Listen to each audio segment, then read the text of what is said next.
Hello. Does money bring happiness? Well, the short answer is yes and no. Many conversations I've heard amongst Christians have involved finances. Many pastors endeavouring to increase the offerings talk about it too, a bit too much in some cases.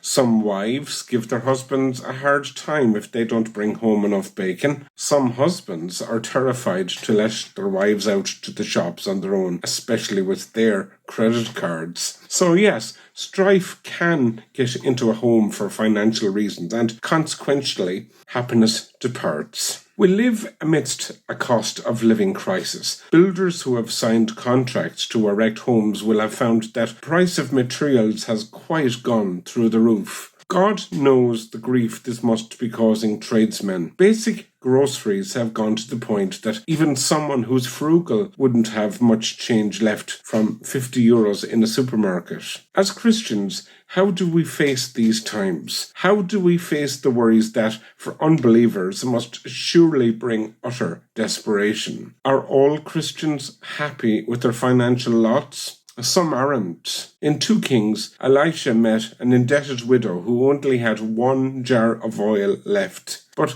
the Lord multiplied it. In Ecclesiastes, we can read that Solomon possessed everything his day had to offer, and in spite of it all, was actually in a state of depression. There are 2 biblical examples where money or lack of it brought problems. Let's look at some more Bible verses. The lines have fallen for me in pleasant places. Once I was young, now I'm old, yet I've never seen the righteous forsaken, nor their children begging bread. The Lord said, I have led you 40 years in the wilderness. Your garments are not worn out by you, and your shoes are not worn out from your feet.